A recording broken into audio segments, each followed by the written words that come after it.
Binding fraction or binding energy for nucleon. What is binding energy for nucleon? What is the energy required to remove at least one of the nucleon, either proton or neutron from the nucleus? That what you call binding energy for nucleon. Or otherwise, average binding energy for each nucleon is called binding fraction or binding energy for nucleon.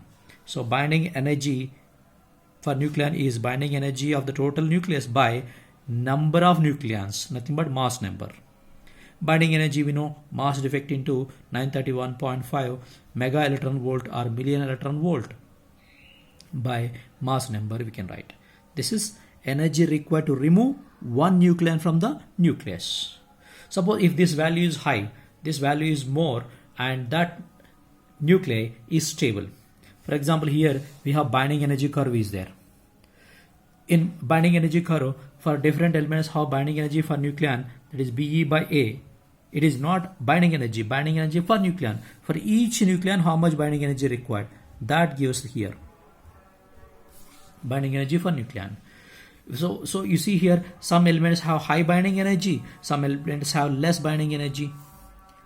So which are having high binding energy for nucleon, those are stable nucleuses. Stable nucleus, which are having large binding energy for nucleon. Less small binding energy for nucleon or less binding energy for nucleon, that is unstable nucleus. Here using this graph, we can say like this. First of all, which are having less binding energy, least binding energy means that is deuteron H12. It has one proton and one neutron, and to bind proton and neutron inside, it requires some energy, that is nearly 1.0, like around 1 MeV, 1 mega electron volt. And after that, and for helium, and binding energy for nucleon is a little higher when compared to that. Carbon, nitrogen, lithium, like that. Here they are changing, binding energy for nucleon are changing according to this graph. And inside the graph, you see highest binding energy is there, that is 8.8 MeV for ferrous, nothing but iron. So atom mass number is 56. It's the highest binding energy. Means binding energy for nucleon is more, means we can say it is a strong material, and nucleus, it is difficult to break that nucleus of iron. And of the krypton, barium and uranium, like that all there.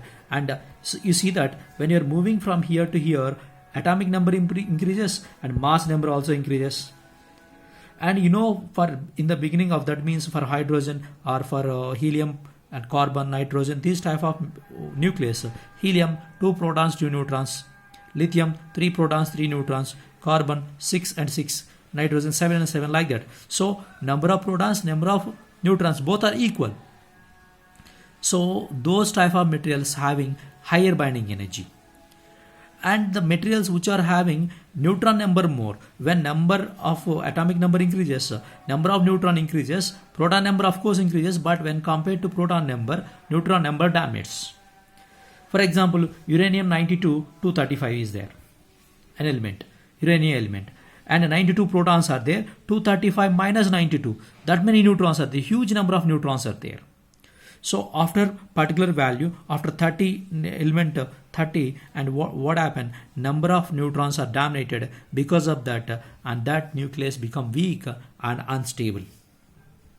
So for that type of nucleus, the binding energy for nucleon is small. So beyond this, what happened, krypton, barium has binding energy for nucleon is less, uranium is very less when compared to these two. But overall, which element has least binding energy for nucleon? That is deuteron. Highest is ferrous. And to get stability, or for suppose you can take nuclear fission process and nuclear fusion process. What is nuclear fission process? Heavy element is break into two medium-sized particles. Here example you can take nuclear fission process, uranium 92 235 by adding a neutron. Why? Because you know that neutron is the best projectile to bombard the nucleus. It is not having charge, easily it can penetrate into the nucleus, and that become unstable. And what happen, it will be split into two medium sized particles, krypton 3689, barium 56 and 144, plus 3 neutrons also we get. Along with this, it releases 200 MeV energy. So heavy particle break into two medium sized particle, it releases energy. Here nuclear fusion process. What is a nuclear fusion process means? Lighter particles, hydrogen, 4 hydrogens are combined to form neutrons H12, and again they are combined to form into helium. And He24 we get, and 2 positrons, that is a same as a mass, same as electron, but charge is positive. That is what we call positrons.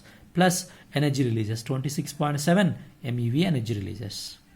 You see, lighter particle convert into heavier particle, energy releases. Heavier particle convert into smaller, medium-sized particles, then also energy releases. So here, what is a common point in these two cases means? You see that uranium convert into krypton and barium, and deuteron convert into helium.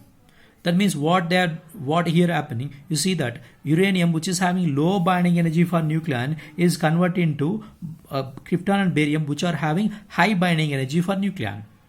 So uranium convert into krypton and barium, and that those are having high binding energy. In this process, energy releases. Here also same thing. And deuteron H12 is converted to helium. And deuteron has low binding energy, helium has high binding energy. In this process, energy releases. From these two cases, what you can conclude, the element or nucleus which is having low binding energy for nucleon is try to convert into high binding energy for nucleon, then it releases energy in the form of heat or some radiation. And both, that is a common point for both. Here, uranium has less binding energy when compared to krypton and barium. You see that? More. And similarly, helium has more binding energy for nucleon when compared to deuteron. So here deuteron try to convert into helium. Here uranium convert into krypton and barium. In this case, energy releases. In both cases, energy releases. Here the elements which are having mass number below 30. Those are try to combine to form heavy element above 30. And same thing here for heavy elements also. The element which is having and mass number more than 170 is try to split and to form two medium-sized particles. Always it is not forming krypton and barium. It can be form any element between 50 to 170. Any element it can form. So lighter particles below 30 mass number and try to combine and form heavy element. And huge elements, heavy elements try to form and average elements. Because you see that, and here binding energy for nucleon is less. Binding energy for nucleon is less for this uranium, for these lighter particles also. And ferrous, and when compared to uranium, krypton and barium are more. That's why I try to convert into that. Then in this process, what happens? And energy releases here. And another important point, the elements which are having, suppose helium, you can take 2 protons, 2 neutrons. Carbon, 6 protons, 6 neutrons. And oxygen, 8 and 8, like that we have. And lithium, 3, 3 and 7, 7, 9, 9, like that we say. So odd number of protons and neutrons is there. Those are having little less binding energy, not a very huge difference is not there. And when compared to the elements which are having even number, that is a equal number of protons and neutrons, of course here also equal number only, but even number, 2 2, 6 6 and 8 8, like that here we have. And here is 3 3, 7 7, 9 9, like that we have. These are having little less binding energy for nucleon. So when compared to odd number of nucleuses and even number of nucleon is there in the nucleus, those are more stable when compared to this. Even number of nucleons is there, those are stable when compared to odd number of nucleons.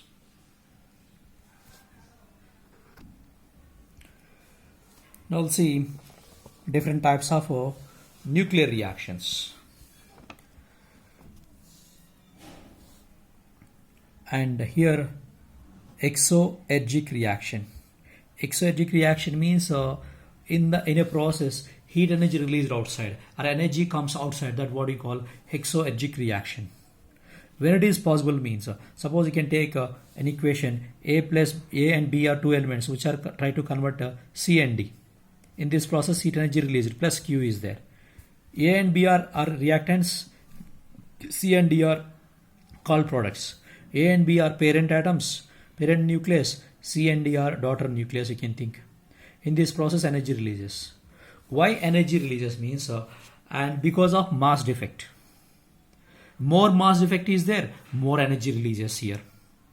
When we get mass defect, that means what is the final product, and daughter elements sum of the mass of C and D must be less than mass of A and B. Then only find mass defect, final minus initial. If mass defect is more, heat energy comes outside also more. So here in this reaction, mass of the reactants is greater than mass of the products. Mass of the parent atoms must be greater than mass of the products daughter atoms. And what is mass defect here? Mass defect is decreasing. Mass is decreasing because final what it form that has less mass, those elements has less mass, and when compared to parent elements. So mass decreases. Mass of the reactors minus mass of the products. What are the reactors? Reactors is A and B. A and B. So mass of A plus mass of B minus products mass of the C plus mass of D. This is mass defect.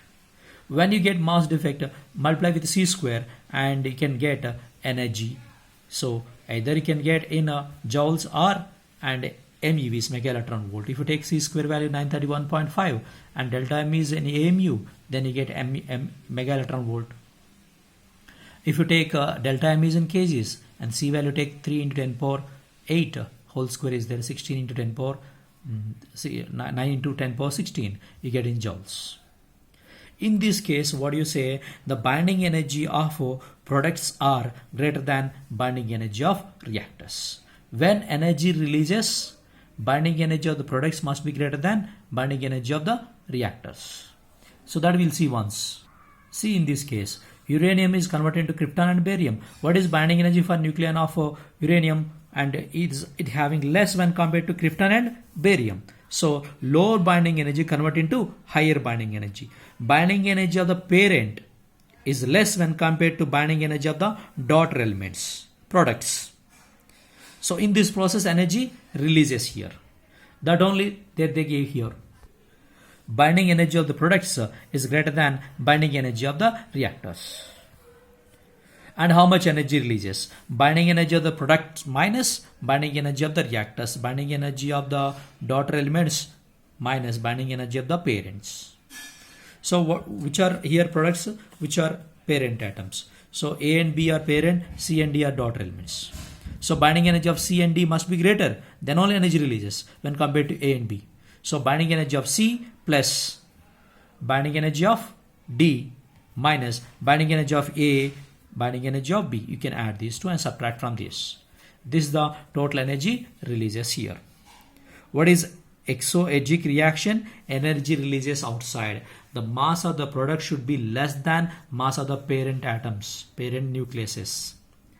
And mass defect should be negative, final minus initial. Final product mass should be less than parent at nucleus mass. Mass of the reactors is greater than mass of the products. And delta M is equal to mass of the reactors minus mass of the products. And energy and mass of the binding energy of the products is greater than binding energy of reactors. So like this we get. Other process is endoergic reaction. So exactly reverse case here. What happened? A and B are combined and forms C and D, and you need energy for this process. So in this process, energy will be absorbed inside. That is endoergic reaction. Energy absorbs. In this reaction, you know that, and mass of C and D is greater than mass of A and B. So mass of the reactors is less than mass of the products. Parent atom less mass and products has more mass. How it possible means from outside some energy comes and convert into mass. And what is mass defect? Here mass increases. So mass of the products minus mass of the reactors here.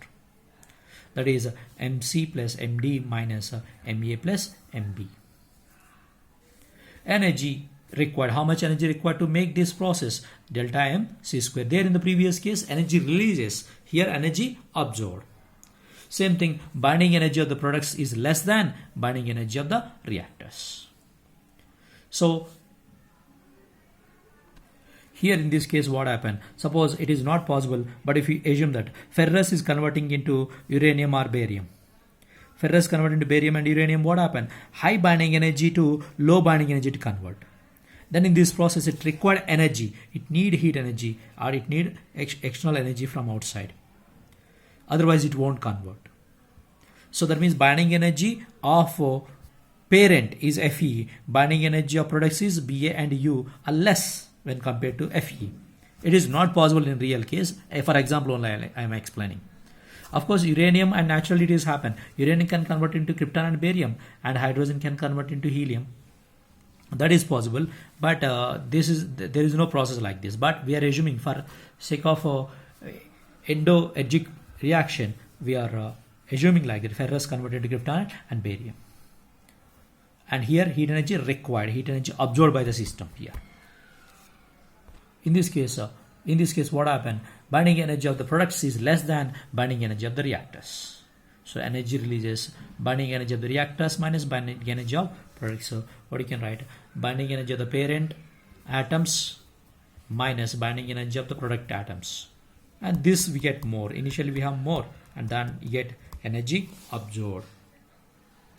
Okay, so if an element converter from lower binding energy to higher binding energy, then it releases energy.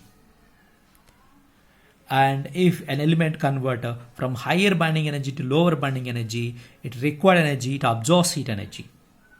So absorbs heat energy means what type of process is called? Endo-edgic reaction. Here we have one example, and name of the element W, X, Y, Z, and they have mass number AW, AX, AY, AZ. This is a nuclear number of different elements.